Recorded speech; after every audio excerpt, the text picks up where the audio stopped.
Bienvenidos a Hablemos Claro sobre Biblia, Mente y Familia en esta nueva etapa en un conversatorio especial entre Edgar Jones y Fernando de la Cruz. Esto es Hablemos Claro. Hoy analizaremos diferentes aspectos sobre la divinidad y la encarnación de Jesús.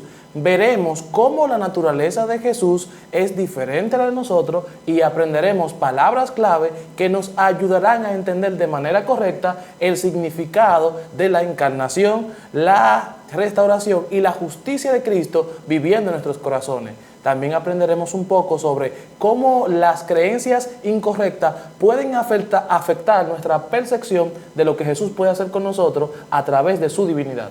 Sin duda, mis queridos, que la teología adventista del séptimo día tiene dos puntos de vista alternativos acerca de la naturaleza humana de Jesucristo. De hecho, ese tema se ha estado discutiendo. Ustedes vieron la semana pasada en el hermano programa Vamos a Hablar. Claro. Vieron la intervención del pastor Esteban Bora hablando de este tema. En las redes sociales se ha estado comentando. Los jóvenes estaban muy preocupados y preguntándose cuál es la posición correcta o a qué lado me debo yo ir, pastor. Exacto. De hecho, el debate pareciera algo que se fue a si yo estoy a favor o en contra de Bora. Exactamente, cosa que no es así. Cosa que no debe ser así. Y por eso quisimos hacer este programa para hablar claro sobre el tema, no desde el punto de vista solo de lo que puede decir el espíritu de profecía, sino que vamos a empezar en esta primera entrega, porque vamos a hacer 12 entregas sobre este tema. En esta primera entrega vamos a empezar a hablar de lo que dice la Biblia. ¿Qué es lo que dice la Escritura sobre el tema de la naturaleza de Cristo? Esto en teología se le llama cristología, que es el estudio de la naturaleza de Cristo. Y en la teología adventista hay dos posiciones, que de hecho ya el pastor Bora habló de ellas, la prelaxaria y la postlaxaria. En español, eso lo que significa es que Cristo tuvo por un lado una naturaleza pecaminosa, como el resto de nosotros, que es la postlaxaria, después de la caída de Adán, o que tuvo una naturaleza sin pecaminosidad, como la que tuvo Adán, cuando fue concebido, porque a diferencia de nosotros, él no tuvo un padre terrenal. El primer punto de vista enfatiza su identidad como hijo del hombre, ¿verdad? La segunda se enfoca en su carácter único como hombre. Algunos quieren conciliar, que es la tercera postura que hay en teología, conciliar ambos puntos de vista. Una mezcla. Una exacto, diciendo que Jesús tuvo una naturaleza física pecaminosa, pero que su nacimiento fue como el nuestro, ¿verdad? Pero un nuevo nacimiento nacido del Espíritu. Así que hoy vamos a hablar de eso, y de hecho quiero enfatizar lo que ya dijimos. No se trata de que sencillamente elijas una opción. O sea, realmente no se trata de qué lado yo estoy.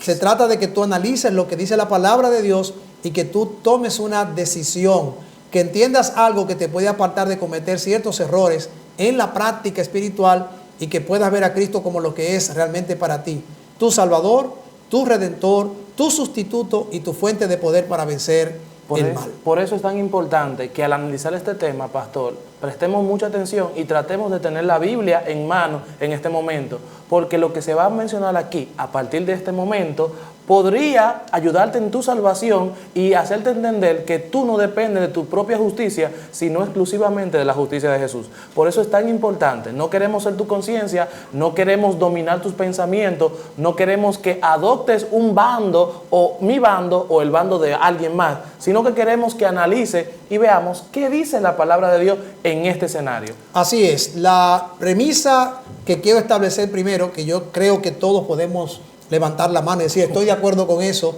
es que toda verdad doctrinal debe salir de la Biblia. Amén.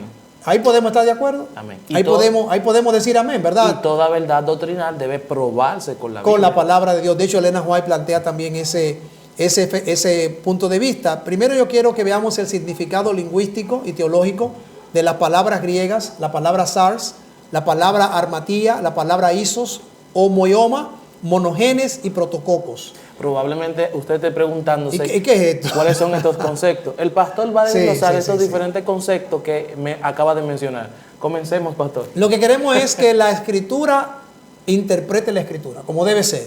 O sea, que no sea porque el pastor fulano dijo, porque tampoco yo quiero que digan, ahora es el pastor Bol contra el pastor Fernando. No. Yo no he llegado a ese nivel quizá.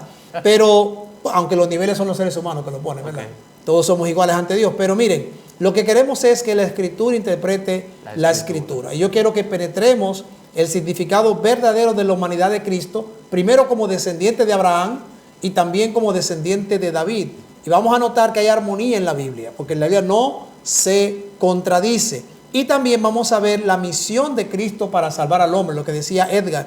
O sea, Cristo no solo debe ser visto desde el punto de vista teológico de las palabras griegas, sino también qué fue lo que Él vino a hacer a este mundo cuando vino a salvar al hombre. Y voy a documentar con una abrumadora evidencia bíblica que Jesús de hecho sí tomó una naturaleza sin pecaminosidad en su nacimiento, espiritualmente hablando, mientras que poseyó una naturaleza física similar a las personas de su tiempo. O sea, usted menciona que Jesús tuvo un cierto tipo de fusión, pastor. O sea, Él tenía la naturaleza de su tiempo en el que Él se desarrolló, pero que también tenía una naturaleza peculiar y particular. Vamos a ver eso. Okay. Vamos a mirarlo, porque lo que acabo de decir es que sí, que Él tomó una naturaleza sin pecaminosidad en el momento de su nacimiento, que fue espiritual, pero que también Él poseyó una naturaleza física similar a nosotros. Pero cuando dije nosotros me refería a las personas de su tiempo, y eso pudiera traer un montón de preguntas. Sí.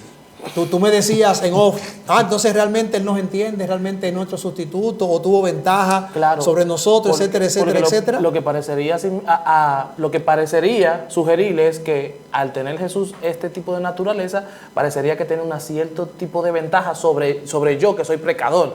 Y significaría que entonces que yo me diga, pues yo tampoco puedo vencer el pecado o no tengo fuerza para pelear contra el pecado porque Jesús tuvo ventaja. Así es, miren. Lo primero que quiero destacar es lo que dice Juan 1.14. Dice, y el verbo se hizo carne, el logos, la palabra se hizo carne. La palabra griega para carne es la palabra sars. Esa palabra aparece 151 veces en el Nuevo Testamento y en el lexicón, el lexicón griego en inglés le da 8 significados. O sea, puede significar el material que cubre un cuerpo. Nosotros le decimos carne, ¿verdad? Y a veces cuando pensamos en el texto, el verbo se hizo carne, ya no imaginamos a un hombre, a un ser humano, por el hecho de la carne. También puede significar el cuerpo mismo como sustancia, puede referirse a un hombre de carne y hueso, puede referirse a la naturaleza humana o moral, o mortal del ser humano, puede referirse a la corporalidad, a las limitaciones físicas, a la vida en la tierra, puede referirse también al lado externo o exterior de la vida, puede referirse al instrumento voluntario de pecado o puede referirse a la fuente de la sexualidad, como aparece en Juan capítulo 1, verso 13. De hecho, tenga su Biblia a mano, busque los textos, nosotros no vamos a tener tiempo como de leerlos todos, pero sí cuando mencionemos un texto usted lo puede anotar, lo puede escribir, lo puede revisar. O sea, pero es notable, Edgar, que solamente uno de estos términos, el número 7, tiene algo que ver con el pecado. O sea, en el lexicón, uno de los significados de SARS, el único que tiene que ver con el pecado, es el 7, cuando dice que SARS significa el instrumento voluntario de pecado.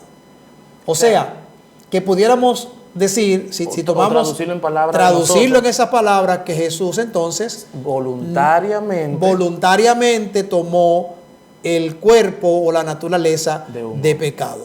Ahora, la palabra que se utiliza en griego para pecado no es SARS, es la palabra amartía. El diccionario teológico de Schweitzer indica que SARS puede designar una esfera terrenal, pero no necesariamente una esfera pecaminosa y hostil hacia Dios. También dice que SARS puede significar un objeto de confianza.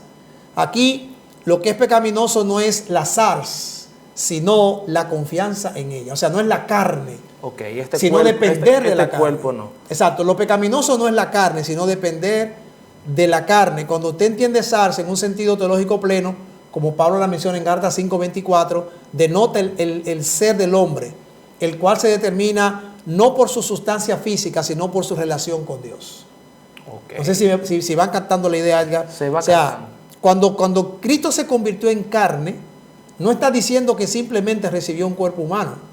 De hecho, el propio Cristo, en Hebreos 10:5, cuando Él define su encarnación, Él dice, a ti no te complacen sacrificios ni ofrendas, en su lugar me preparaste un cuerpo. Me preparaste un SARS. Y eso está de acuerdo con lo que Pablo escribió en 1 Timoteo 3:16, cuando él dice, Cristo fue revelado en un cuerpo humano. La palabra griega para cuerpo no es SARS, en este caso es soma. Pero la palabra cuerpo en 1 Timoteo 3:16 no es soma, sino SARS. O sea, hay como un juego de palabras. Exacto. Ahí. En Hebreos Cristo usa la palabra soma pero Pablo cuando habla de que Cristo fue revelado en un SARS, en un cuerpo, usa la palabra SARS, simplemente significa encarnación y no pecaminoso. O sea, fue colocado en un cuerpo en donde no había ni un rasgo de pecado. Correcto, fue colocado en carne, pero no se hace referencia a que, ya dijimos que el SARS no es pecaminoso, sino que es un ambiente no hostil hacia Dios. Ahora, ¿cómo entendemos entonces cuando dice en Romanos 8:13 que Dios envió a su Hijo en semejanza de carne de pecado? Porque daría la idea de que yo, al enviar a mi hijo en semejanza de pecado, es como que lo estoy enviando envuelto en pecado. Ok, o participante del pecado. Pero Pablo pudo haber escrito, Dios envió a su Hijo en carne pecaminosa. Pero no lo hizo. Pero no lo hizo. O sea, o pudo haber escrito, Dios envió a su Hijo en semejanza de carne. Pero no lo hizo. Lo que quiere decir esto es que su carne, o sea, lo primero, si él dice que fue enviado en carne pecaminosa, lo que está diciendo es que la carne era pecaminosa. Pero si dice que Cristo fue enviado en semejanza de carne, que es lo que Pablo dice, en semejanza de carne de pecado, lo que está diciendo es que parecía estar en la carne, pero en realidad él era un ser extraterrestre tal vez, o que de hecho algunos han malinterpretado ese texto para decir eso. O sea, que era alguien fuera de la esfera humana y por lo tanto no estaba al alcance de la humanidad. O sea, exacto. Básicamente estoy en un cuerpo y porque estoy en ese cuerpo yo no tengo ningún contacto con la tierra aún estando en la tierra. Correcto. Mi cuerpo básicamente repele todo lo que he pecado y no me da la oportunidad de yo caer en una tentación. Cuando la Biblia creo que dice lo contrario. Así Jesús es.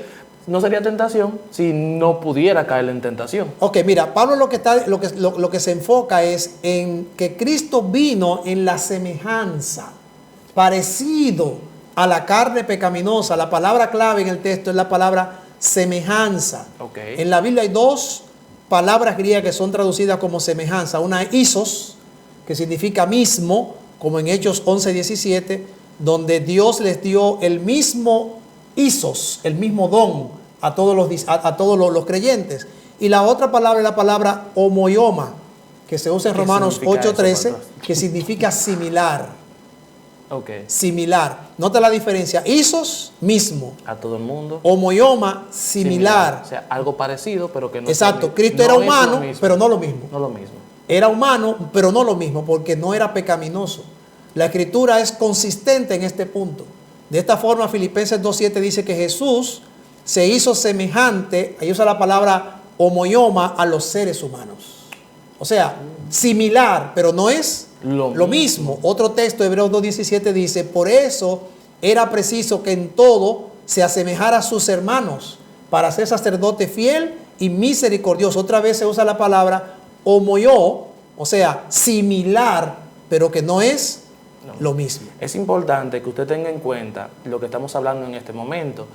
Lo que se está haciendo referencia es que Jesús, aunque participaba o tenía ciertas características idénticas a nosotros, no significaba que Jesús era idénticamente igual a nosotros. ¿Cierto, pastor? Exacto. De hecho, Elena White, que no vamos a tocar mucho a Elena White porque lo vamos a dar para el siguiente episodio, la parte 2 de esto, piensa en esto cuando ella habla de que Cristo tenía un cuerpo humano físico debilitado por el pecado, pero que no era igual a otros humanos, porque solo él era uno en su relación con Dios, es algo especial en su relación con Dios. Ahora, ¿por qué solo similar y no igual? Buena pregunta. O sea, del material bíblico podemos ver los dos principios que nos guían en nuestra búsqueda. Primero, ¿quién es Jesucristo? Determina en alto grado su identidad con nuestra naturaleza humana. En otras palabras, Él fue más que el bebé de María. O sea, básicamente lo que queremos que usted entienda es que Jesús no solamente nació en el cuerpo de María, como nace el pastor Fernando, como nazco yo. Jesús tenía algo diferente. Así es. Su parto no fue simplemente un parto natural, sino que tuvo la intervención del Espíritu Santo. De hecho, Jesús no era el bebé de María, Jesús era Dios. Y no todos los partos fueron de la misma forma como el nacimiento de Jesús. Así es. Cuando Él se vuelve hombre, no deja de ser Dios. Esto significa que su eterna relación con Dios estaba intacta, no se rompió. Y esto es clave, este pensamiento es clave para entender esto. Cuando Cristo se encarna, no solo fue otro nacimiento humano más, fue Dios atravesando el abismo provocado por el pecado y dentro de su mismo ser formó un puente entre Dios y el hombre. Pues esa figura se usa mucho en misionología, hablando de Cristo como el puente tendido sobre el abismo que el pecado creó con el hombre. O sea, Dios lo que hizo fue un trabajo creativo sobre el planeta, como el que hizo en el Edén. Donde se conectaba el cielo con la tierra. Exacto. En el Edén Él usó el polvo del suelo. Okay. Ahora usó el seno de María. Al igual que cuando Él crea al hombre y toma el polvo y sopla aliento de vida, la vida no está en el polvo. ¿La vida está dónde? En el soplo. De igual manera, cuando Él toma el seno de María, la vida no está en el seno de María. La vida viene de parte de Dios. Así que ambos episodios son un milagro. Es importante que tengamos en cuenta que María fue un instrumento, no la generadora o creadora de instrumentos, porque muchas personas lo que podrían afirmar es, pastor, como ella es el instrumento que trajo al Hijo de Dios, que en este caso es Dios llegando a la tierra y regalándose a la humanidad, podríamos decirle entonces que para contener el recipiente del Hijo de Dios, yo debería ser tan santo como lo es Dios. Ya vamos a ver eso más adelante, porque hay quienes pretenden y enseñan eso. Pero quiero dejar claro aquí que la divinidad pura de estos eventos no debe perderse en comparaciones superficiales con otros humanos. Ahí es que está el problema. Nosotros estamos comparándonos a nosotros con Cristo o a otros con Cristo. Todos los demás seres humanos, que yo sepa, tienen dos padres humanos. Jesús. Excepto dos. No hay dos. Adán y Cristo. Cuando Adán vino al mundo, no tuvo dos padres humanos, solo Dios. Cuando Cristo vino al mundo, no tuvo dos padres humanos, sino solo Dios. El hombre vino al mundo mediante una de tres formas: creación, nacimiento o encarnación. Adán y Jesús, uno por creación, el otro por encarnación. Y todos nosotros en el medio, que hemos venido a través del nacimiento. El otro punto importante, Edgar y queridos, es la misión de Cristo. O sea, la misión de Cristo determina el grado de su identificación con la humanidad. Para ser nuestro Salvador, Él tenía que convertirse en uno con nosotros. Sin dejar de ser Oigan bien, con el Padre. No uno de nosotros, sino uno con nosotros. O sea, Él no podía ir más allá del requerimiento de su misión. Él no podía convertirse en un pecador, en uno de nosotros, sino en uno con nosotros. Al igual que el sistema de sacrificios, la misión de Cristo solo podía ser cumplida mediante un cordero sin mancha, ni tacha, ni ninguna otra cosa. Y ahí viene el tema que tú planteabas del pecado original. Primero sería bueno definir a qué se conoce como pecado original y cuál es el concepto. Y qué participación tiene la persona de María aquí específicamente en ese concepto del pecado original. El pecado original es un componente principal en la teología católica. El pecado original plantea que todos los seres humanos nacimos con pecado. O más bien, con culpa. Con la culpa del pecado de Adán. Y aquí es pero muy importante que entendamos cómo define la Biblia el pecado. El pastor Bo, cuando le entrevistaban en un momento, yo vi un corto. No vi, muchachos, debamos hablar, excúsenme, yo no vi todo el asunto, toda la entrevista, pero sí vi. Yo la vi en la entrevista. Ok, égame con todo lo que yo no vi. Pero yo vi un corto donde el pastor definía, bíblicamente hablando, que el pecado es, tal como dice 1 de Juan 3:4, transgresión de la ley. O sea, ilegalidad de la ley. Ese es un término que la Biblia utiliza para el pecado, y ese término tiene que ver con la conducta. Pero hay otro término que la Biblia usa para pecado que tiene que ver no con la conducta, tiene que ver con la relación. Y aparece en Romanos 14:23 cuando dice que todo lo que no proviene de fe es pecado. Ambos términos, el término conducta como el término relación, están conectados. Lo que no proviene de fe es pecado y la transgresión de la ley es pecado. Estaban todos en el pecado original de Adán. Adán y Eva cumplieron con esas dos condiciones. Desobedecieron el mandato de Dios, violaron la ley de no comer la fruta, pero también dudaron de la palabra de Dios. Ahora, ¿qué fue primero? ¿El huevo o la gallina? Ahora, ¿qué fue primero? ¿La falta de fe de ellos o el acto de desobediencia? La falta de fe. Primero fue la falta de fe. Dios había dicho, no lo coman o morirán. Y Eva pensó que no era así, que era al contrario, que el fruto era agradable a los ojos y codiciable para obtener sabiduría. Así que dieron el primer paso. El primer paso fue dudar. El primer paso fue no tener fe. El primer paso fue romper la relación con Dios. Y eso los llevó a la desobediencia. Usted está diciendo, pastor, que el pecado no es simplemente transgresión de la ley, sino que tiene que ver con todo acto que me lleve a dudar o desconfiar de Dios o que no provenga directamente de la fe. O sea, como que tiene una esfera más amplia, porque en un lado se ve que el pecado de transgresión de la ley aparece que lo que yo hago tiene que verse con acciones claramente, o sea, yo robando, yo matando, yo cometiendo adulterio, eso se ve como pecado. Pero por otro lado, lo que usted plantea, según la Biblia, es que el pecado, al tener una definición más amplia, que todo lo que no provenga de fe es pecado, usted plantea ahí entonces que todas aquellas acciones que aunque yo no haya participado físicamente, pero que haya tenido malas intenciones dentro, también se convierte en pecado. Eso está implícito ahí, pero lo que estoy diciendo más claramente hablando es que primero yo tengo que perder la fe para pecar. Okay. O sea, en otras palabras, primero yo tengo que romper la relación con Dios. O sea, esto nos habla de una relación rota. Satanás provocó que le creyeran más a él, que le creyeran más a lo que Eva estaba viendo, a los sentidos, que a Dios. Y esa relación rota llevó a romper el mandamiento, llevó a cometer la desobediencia, definir el pecado simplemente como violar la ley o cometer actos equivocados, es mirar la parte externa.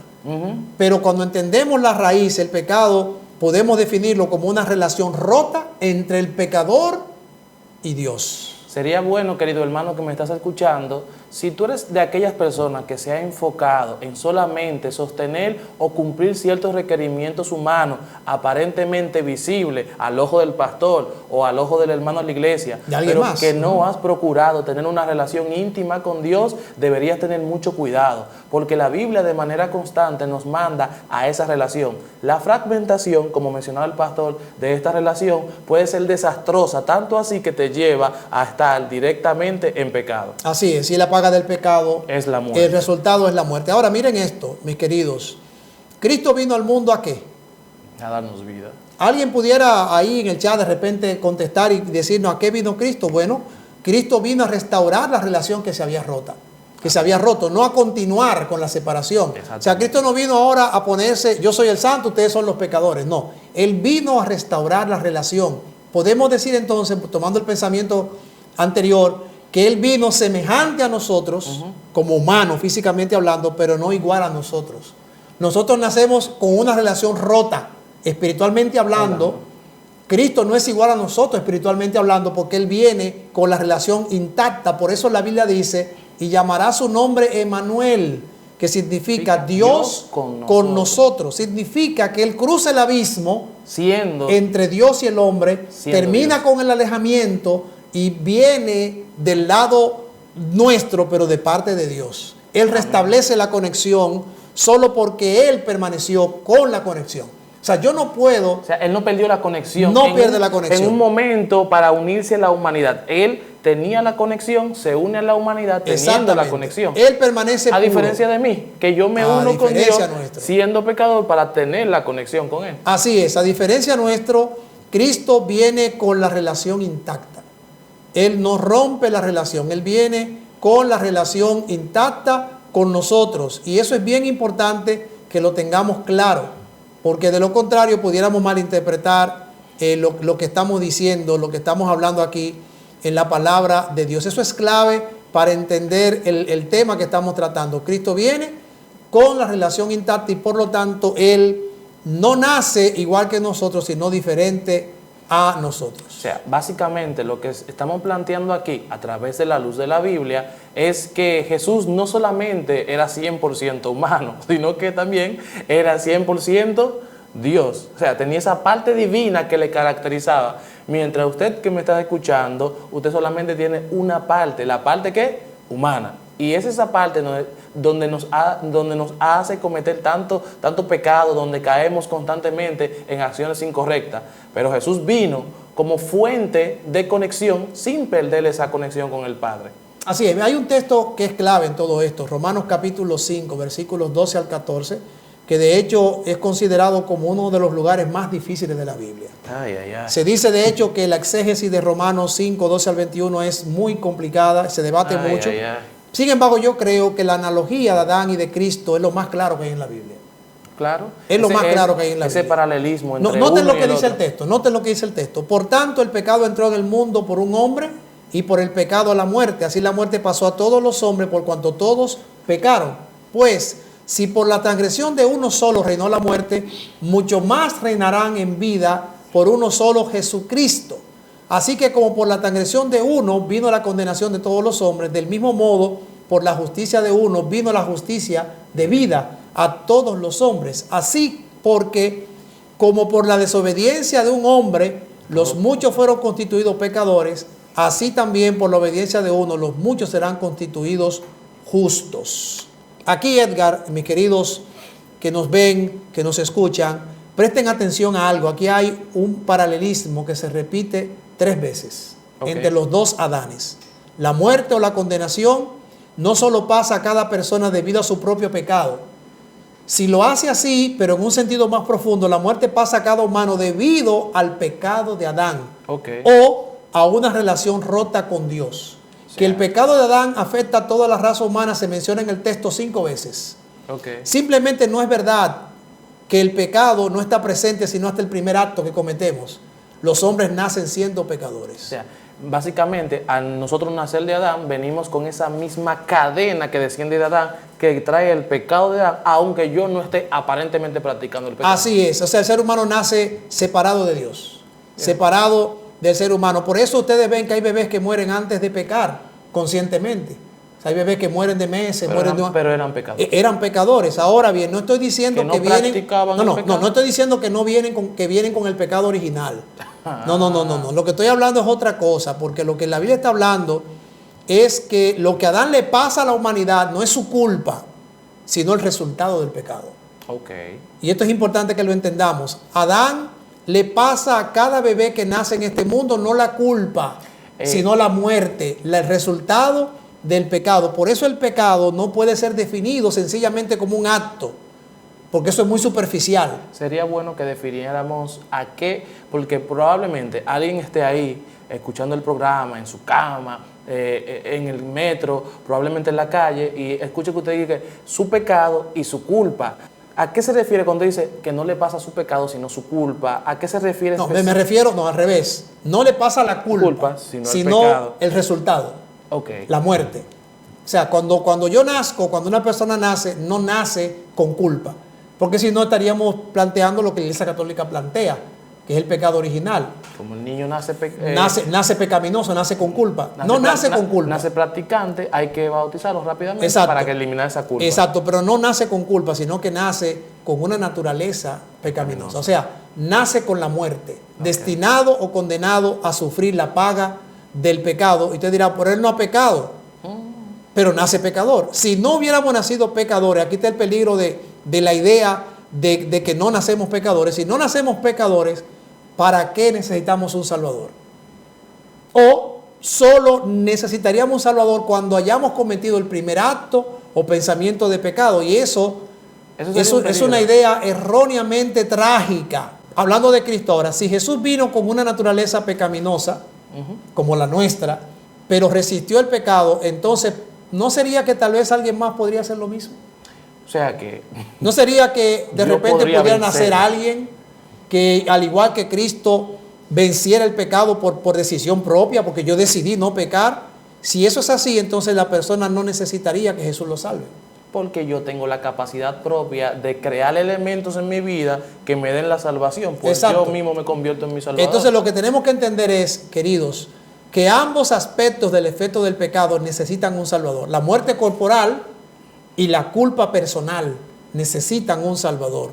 Necesitamos a Jesús como sustituto para toda nuestra vida y no solo la primera vez que nos revelamos de manera consciente. Todos los seres humanos, atención, preste oído, todos los seres humanos, exceptuando a Cristo, nacieron como pecadores. O sea, significa que Adán necesitaba un Salvador no porque pecó, sino porque antes del pecar ya el Salvador estaba ahí. O sea, cuidado. La provisión estaba hecha. Exactamente. No significa que el Salvador aparece después, significa que el Salvador está antes para darnos la salvación en caso de que hubiésemos pecado. De manera que el punto central no está en mí, sino que está en ¿quién? En el Salvador. Miren, usted se preguntará, bueno, pastor, ¿y cómo interpretamos el texto de Ezequiel 18:20 que dice, el Hijo no llevará el pecado del Padre, ni el Padre llevará el pecado del Hijo. También dice que el alma que peque, esa morirá. Pero también dice que Él visita la maldad de los padres sobre los hijos hasta la tercera. Parece que hay una contradicción. Sí. Parece que hay una contradicción, pero no la hay realmente. Ambos textos constituyen dos lados de una misma verdad bíblica. Okay. El primero dice que el comportamiento de uno resulta en vida o muerte, ¿verdad? Mientras que el segundo declara que el pecado de una persona afecta a la posteridad. Por eso es que la Biblia dice en el Salmo 58:3, los malvados se pervierten desde que nacen, desde el vientre materno se desvían los mentirosos. Y también Isaías 48:8, rebelde desde que naciste. Pero también Lucas 1:15, cuando habla de Cristo, que dice que Cristo era lleno del Espíritu Santo aún desde el vientre de su madre. Y además lo aplica a Juan. Ese paralelismo tanto con el pecado como con la justicia de Jesús desde antes de nacer. Así es. Básicamente así es. que nadie nace exonerado de pecado, indiscutiblemente. Definitivamente que no, porque la condición humana desde el nacimiento requiere la misericordia de Dios. Exacto. Pero Jesús, en contraste, no solo estuvo lleno del Espíritu Santo desde el nacimiento, sino que nació del Espíritu Santo. A diferencia de todos nosotros. Yo no nací. Hubo un hombre llamado Juan que desde su nacimiento iba a ser lleno del Espíritu, dice la Biblia. Pero Jesús no solamente fue lleno, Él nació del Espíritu Santo. Ahora, ¿quiere decir eso que Él tuvo la famosa Inmaculada Concepción? Que es la teología agustiniana católica, que cree que todos nacen con pecado original. O sea, todos venimos con la culpa de Adán, excepto Cristo. Pero eso le traía un problema a ellos. Ajá. Sí, el problema era que... ¿Y María entonces? María aparentemente... ¿Era pecadora? Era lo que mencionaba ahorita, el recipiente para poder contener a un contenedor de santidad no pecante necesitaba ser también puro por completo. Okay. Entonces la teología católica trató de arreglar el asunto y dijo, bueno, entonces hay otra doctrina que es la Inmaculada Concepción. Esta doctrina plantea que María nació sin mancha de pecado. Caramba. Pero ojo, si eso es posible, ¿para qué Dios envía a Cristo a morir? Porque es lo que tenía que hacer que nacieran más personas como María. Exactamente. Si eso pasó con el caso de María, podía también haber otro ser humano con esa característica particular y también haber otros nuevos nacimientos concebidos por el Espíritu Santo. Y más allá, Edgar. Y habría más Jesús y más Salvador. No, y más allá. Si María se volvió inmaculada sin Cristo, entonces cuestiona la misión de Cristo. Exactamente. O sea, si había la forma de que alguien, un ser humano, se volviese inmaculado sin Cristo, Dios pudo haberse evitado la angustia de que Cristo viniera a este mundo. Y la Biblia, mis queridos, no dice nada sobre la Inmaculada Concepción. La Biblia lo que habla es de una concepción milagrosa. Jesús fue único debido a que era único como Dios en su nacimiento. Cristo fue puro. Y aquí vamos a entrar a una parte bien interesante. A esa palabra griega que tú me preguntabas en off. ¿Cómo que se llama la palabra, Eka? Monogenés. Exacto. Monogenés. Monogenés. ¿A qué nos referimos cuando hablamos de monogenés? ¿Y qué idea distintiva tiene esta palabra con relación a la naturaleza de Cristo? Ok, antes de hablar de la palabra quiero decir esto. Mire, Jesús fue diferente a todos los demás humanos en el centro de su conciencia y esto determina todo lo demás. Ningún otro ser humano vivió antes de nacer, ni tomó la decisión de nacer para complacer al Padre. La conciencia de Cristo estuvo siempre centrada en Dios.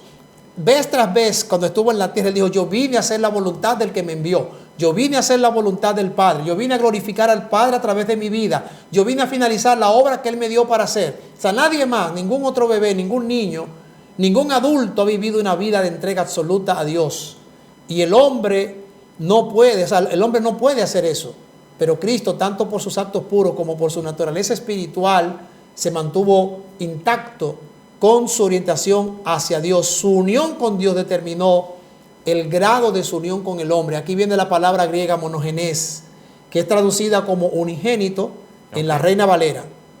Pero en realidad la palabra debió ser traducida como único en su clase o único en su tipo, porque monogenés viene de monos, que es uno, y de genos. O sea que era lo que veníamos diciendo, como habíamos mencionado anteriormente, Jesús era uno similar, no era uno igual. Correcto. Ahora vemos lo otro. Ahí se ve muy claramente. Ahora vemos lo otro, que Él era uno, monos, y genos, uno en su clase, uno en su tipo. Monogenés no se debe confundir. Hay otra palabra que es monogenao. otra palabra griega, ¿qué es eso, pastor? que también tiene que ver con la, o sea, que tiene compuesto la palabra monos, que es uno, pero gennao es engendrado, que es lo que los hermanos, uno de nuestros hermanos, los testigos de Jehová, utilizan para decir que Cristo fue engendrado, el primer que es engendrado. un monogennao, pero en realidad la Biblia no dice que él es un monogennao, dice que él es un monogenes, sí, único en su clase. Monogennao es la palabra que sí significa unigénito. Okay. Y por eso muchos la utilizan para decir que Cristo fue engendrado, pero monogenes es otra cosa. De hecho, se usa en el Nuevo Testamento solo 9 veces. Okay. 5 de ellas se refieren a Jesús. Las otras 4 se refieren a 4 referencias muy interesantes que de hecho nos van a ayudar a arrojar luz acerca de lo que significa esta palabra cuando lo usamos para Jesús. La primera, o el primer ejemplo, es el hijo de la viuda de Naín, que aparece en Lucas capítulo 7, versículo 12. Dice que era su único hijo. Y aparece la palabra monogenes para indicar que era su único hijo muerto. Okay. El único de ese tipo. De ese tipo. Ella pudiera haber tenido otros hijos, pero era el único hijo que había muerto. O sea, y además, aunque no tuviera más hijos, en el caso de ella, lo que significa es que ese hijo era todo lo que ella tenía. Okay, bien. Su único hijo, no tenía más nada en este mundo. El segundo ejemplo es Jairo. Jairo, quien murió su hija, dice que Juan capítulo 8:42 o Lucas 8:42, que era su única hija quien murió. Okay. Puede ser que tengan otros hijos, pero era la única que había muerto. O sea, era la única de ese tipo. Tercero, en Lucas 9:38, el endemoniado, que era, que dice el padre, tengo este hijo, este es mi hijo único. Era el único con la condición de ser endemoniado. Okay. Único en su clase. Y el otro ejemplo, finalmente, que aparece en Hebreos 11:17, es acerca de Isaac, que es llamado monogenes. Pero Isaac realmente era hijo único. Okay. Era hijo único Isaac. O sea, abrumadora es la... No, te pregunto, ¿era hijo único Isaac? No. No, ya Abraham había tenido a Ismael. De hecho, Isaac ni siquiera era el primogénito. Había sido el segundo, pero la Biblia lo llama monogenes. ¿Por qué?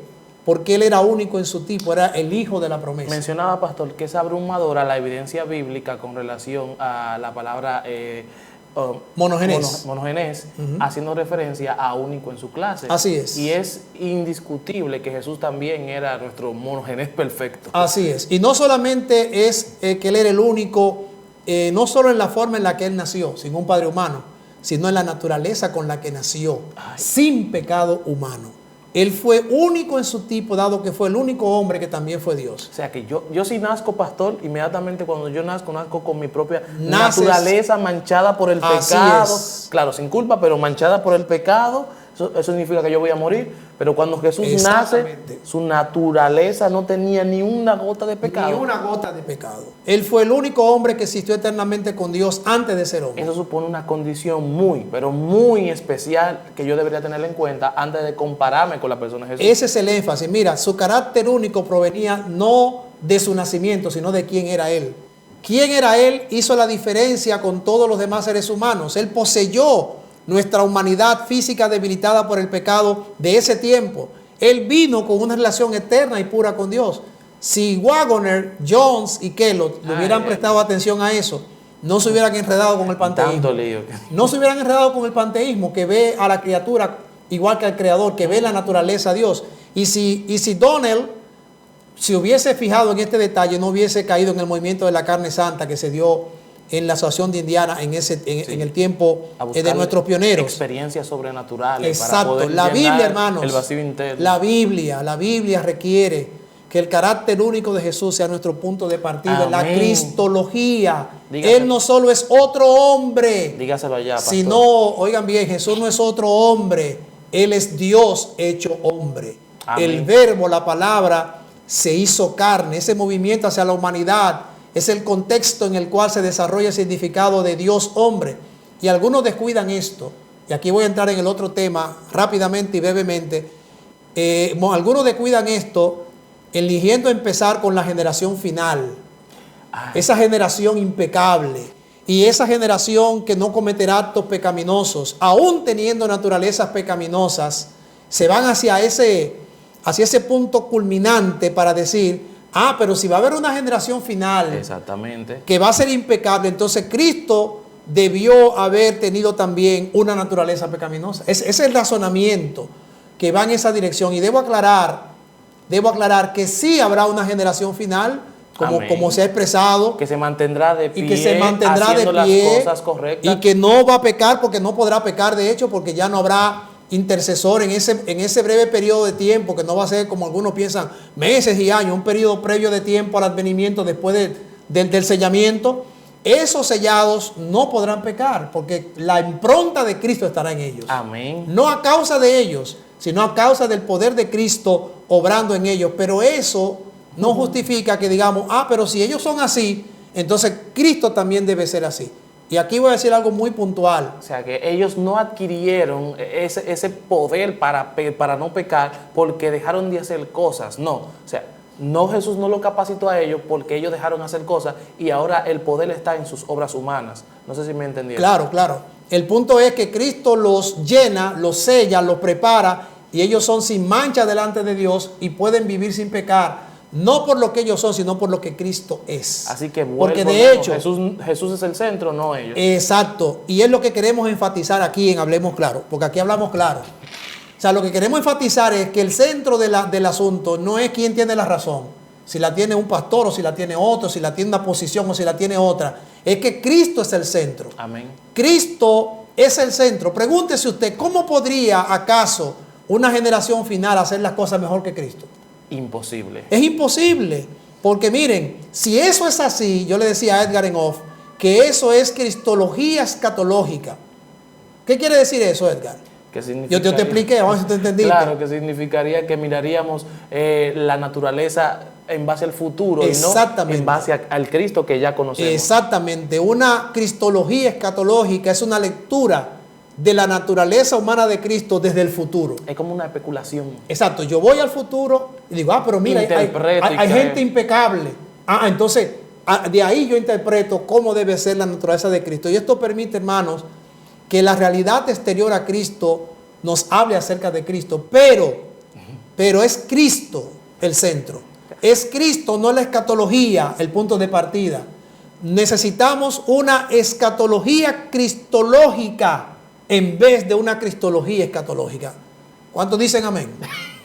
Yo sé que tal vez no pueden, pero podemos estar de acuerdo en esto, hermanos. Cristo es el centro. Reitero, necesitamos una escatología cristológica y no una cristología escatológica, como muchos plantean. Y ojo, Edgar, estas ideas no son nuevas. Amén. Teólogos como Schweitzer y Barr tenían este tipo de visión y los dos terminaron estrellándose en el error, como muchos hoy, por pretender querer presentar ideas populares y controversiales que generan seguidores, que mueven a las masas y que mueven a la gente, mantienen a la gente activa. Mueven a la gente no hacia el Cristo, hacia una visión cristocéntrica, sino hacia una visión antropocéntrica, porque ponen al ser humano como centro, cuando, reitero, el pensamiento cristológico necesita comenzar con el carácter único de Jesús como Dios, en vez de la similitud a los hombres como hijo de hombre. Sí, que mayormente cuando se habla del tema de la última generación,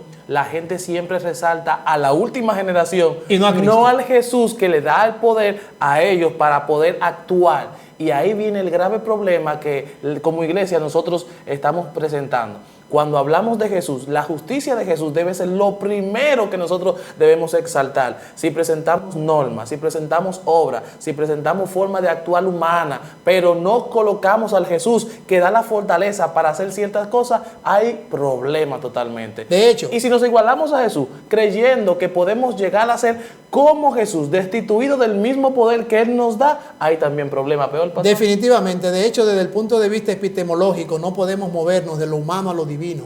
Es al revés, es de lo divino a lo humano. Al determinar la naturaleza humana del hombre Jesús, el monogenes debe ser el punto de partida. Amén. Y el centro de nuestra interpretación cristológica. Y vamos terminando casi ya. Y voy a hablar de la última palabra que mencioné al principio, la palabra protococos. Quisiera detenerme un poco, pastor. Es igual con las profecías. hay personas que no son intérpretes de la profecía. Ellos politizan la profecía. Así Ellos es. miran qué pasa en los escenarios políticos y después dicen, mira, la Biblia así. No primero van a la Biblia para ver el cumplimiento, Sino que van al escenario externo. ven lo que pasa afuera y dicen, ah, mira, ahora subió un nuevo presidente. Y van analizando lo que va pasando políticamente con la Biblia, y no es lo que dice la Biblia en el entorno político, que es con una cosa muy diferente. Sí, y esto es muy importante que lo entendamos. O sea, no podemos irnos al aspecto externo de la naturaleza de Cristo, sino al aspecto esencial, a la esencia de lo que Cristo es, para poder hablar de este tema. Ahora, el último término que vamos a tocar es el término protococos, o primogénito, que es usado con Jesús 7 veces, especialmente en Hebreos 1:6, en Romanos 8:29, en Colosenses 1:15 y 18 y en Apocalipsis 1:5. Quiero destacar que primogénito no se refiere tanto a tiempo, sino a importancia. Así como en la cultura hebrea, el primogénito recibía privilegios familiares, del mismo modo Jesús, el primogénito entre los hombres, recuperó los privilegios que el hombre perdió en la caída. O sea, ahí se cae la creencia de nuestros queridos hermanos, los testigos de Jehová, que hacen referencia a que Él fue el primero de la creación. El primero de la creación. El primer creado. De esa manera ellos aluden a que Jesús fue el primero que fue creado, y como fue el primero en creado, significa que Él es inferior, según la creencia de ellos, al Padre. Por eso es importante que cuando hablamos de unigénito y de primogénito, al aplicárselo a Cristo, no debemos verlo o interpretarlo de forma literal. Lo que implican estos términos es que Él fue singular, que fue único en su clase, que la misión de Él de convertirse en el nuevo Adán, en el nuevo primogénito, en la cabeza de la raza humana, lo califica para ser nuestro sumo sacerdote, para ser nuestro representante, para ser el intercesor. Amén. En la gran controversia entre el bien y el mal. Hermanos queridos, Jesús es nuestro ejemplo en vida, en todo, pero no en nacimiento. En vida sí, pero no en nacimiento. Si Él fuera nuestro ejemplo en nacimiento, entonces alguna otra persona pudiera alcanzar la vida perfecta sin necesidad de Él. O alguna otra persona hubiese nacido. ¿Se entendió eso? ¿Se entendió eso? O sea, si fuéramos nosotros, si Cristo fuera nuestro ejemplo en su nacimiento, entonces puede nacer otro que logre lo que Él logró sin Él. Y este pensamiento yace en la teología equivocada de Schleiermacher, que es un teólogo alemán, Friedrich Schleiermacher. Él creía que Jesús fue solo cuantitativamente y no cualitativamente diferente de otros humanos. O sea, Schleiermacher decía, ¿acaso Él no nació como todos los demás? ¿Acaso no fue la completa conciencia de la presencia de Dios un sentimiento de dependencia lo que lo hizo diferente a los demás? Entonces oye lo que él plantea. Si nosotros, al igual que Cristo, que eso lo plantean también otros teólogos, incluyendo teólogos adventistas, si nosotros, igual que Cristo, mantenemos una absoluta dependencia a Dios como Él lo hizo, podemos vencer el pecado. Y sin embargo, nuestra victoria sobre el pecado no depende de eso, depende de la victoria de Cristo. O sea, no es nuestra victoria, es su victoria. Así que cuando hablamos de vencer el pecado, no debemos ver como que Edgar vence el pecado, el pastor Fernando vence el pecado, es que Jesús vence el pecado. Y gracias a esa victoria, yo soy vencedor, que es muy diferente. A eso se le llama justificación por la fe. Amén. La justicia de Cristo que nos cubre y nos hace aparecer delante de Dios como si nunca hubiéramos pecado. Cristo es nuestro sustituto también en vida. En vida. Él cubre nuestros caracteres imperfectos con su carácter humano perfecto. Su carácter es el manto de justicia, el vestido de boda aquel sin el cual nadie puede entrar en el reino. Cristo también es nuestro sustituto en la muerte. Él murió para pagar el precio del pecado en nuestro lugar, para que podamos tener vida eterna, pero Él también es nuestro sustituto en el nacimiento. Él nació puro. Amén. Para que nosotros podamos satisfacer nuestra primera necesidad de Él como Salvador cuando nacemos pecadores. La Biblia no coloca valor salvífico en nuestro primer nacimiento. De hecho, declara claramente: el que no nace de nuevo no puede ver el reino de Dios. Solo Jesús no necesitó un nuevo nacimiento, y eso lo ubica en la clase única solo para Él. Aunque participó sí del bautismo como un medio de obediencia y además de símbolo para que nosotros pudiésemos participar de la nueva vida en Cristo Jesús. Este tema es bastante amplio, bastante largo, y por eso estamos prometiendo hacer una segunda parte. Y yo quiero ir, Edgar, cerrando cerrando diciendo que la teología es una búsqueda humana para entender la autorrevelación de Dios. Y muchas veces nosotros, y de hecho en este tiempo, y lo dice un teólogo, pero en este tiempo nosotros hemos querido exaltar mucho la teología y lo que dicen los teólogos. Y nos hemos olvidado que la teología no es más que una búsqueda humana para entender a Dios. Que la cristología es el centro y el corazón de la teología, porque la revelación más grande de Dios es Jesucristo hombre. Amén. Él es también la mejor revelación del hombre, porque Él es el hombre auténtico. Jesucristo fue único, no solo como Dios con nosotros, sino también como hombre con nosotros. Él fue divinidad pura, unida con carne humana, debilitada por el pecado, pero igualmente puro en ambas naturalezas. Él fue Dios con nosotros, pero vivió como hombre con nosotros en un autovaciamiento completo. Cuando permaneció siendo Dios, Él abandonó el uso de sus atributos divinos, viviendo como hombre auténtico, totalmente dependiente del Padre. Y yo puedo decir, oh, qué maravilla, adoremos a Cristo, pecadores de la tierra. Amén. Porque ¿qué otro humano nacido de mujer, pecador, podría comparársele a Cristo? ¿Quién entregó tanto por tan poco? ¿Quién más limitó su cuerpo o se limitó a un cuerpo humano cuando Él existía antes que todo? ¿Quién más eligió permanecer limitado para siempre? Porque de hecho, Cristo conserva la humanidad que adquirió para siempre. ¿Quién más podría haber convertido o haberse convertido en un doctor humano mientras se distanciaba de la plaga que afecta a la humanidad? Absolutamente nadie. Definitivamente que nadie más. Por eso, hermanos, como Pedro, yo quiero decir en este momento, apártate de mí que soy pecador. Pastor, yo diría que si hubiese que quedarse con alguien, o con algo de lo que hemos hablado, que acabamos de mencionar, yo diría que yo me quedo con el hecho de que yo soy salvo no por mi mérito o no por mi fortaleza, sino por la fortaleza de Jesús. Gloria a Dios. Que la fortaleza de la salvación no radica en qué tan firme yo pueda hacer cosas para mantenerme de pie, sino en lo que ha hecho el Salvador para que yo me mantenga de pie. Y yo me quedaría con eso porque me alienta a buscar, no a hacer cosas, sino a buscar al Salvador que me mantiene de pie mientras yo hago las cosas. Gloria a Dios. Como consecuencia de esa relación restaurada con mi Salvador, entonces yo haré cosas que a mi Salvador le agraden. Claro, aunque acabo de decir, apártate de mí que soy pecador, también escucho las palabras de Cristo que dice, vengan a mí y sean salvos. Amén. Él me atrae mediante su carácter único. Yo necesito desesperadamente aquello que hace a Cristo diferente de mí. Por eso, hermanos queridos, el cristianismo no es solo ser como Cristo. El cristianismo es vida en Cristo Jesús. Amén. Somos justos solo en Cristo. Amén. Nunca por nosotros mismos. Ni ahora, ni al final del tiempo. Ni ahora, ni en la última generación. Que de hecho yo pienso que estamos en el último tiempo, ¿verdad? No es allá, sino aquí. La buena nueva en este día es más que solo imítame. Jesús nos dice, imítenme. No. Él lo que dice es, permanezcan en mí. Aférrense a mí. Pablo dice, Cristo en ustedes es la esperanza de gloria, y dice también que somos aceptos en el amado. Finalmente, la verdadera cristología termina no en debate, amén, sino en adoración agradecida y obediencia gozosa. Amén. Al contemplar a Cristo no solo lo alabamos, sino que nos hacemos como Él.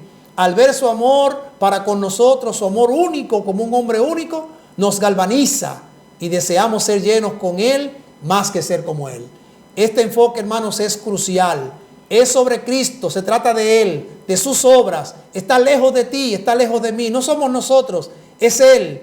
Nosotros no solo le seguimos, tenemos comunión con Él. No se trata de reglas, se trata de relación. Amén. No solo una práctica, sino se trata de una persona. Porque el cristianismo, hermanos queridos, es Cristo hasta la médula. Ese es el cristianismo, Cristo. Y de esa comunión viene una maravilla asombrosa.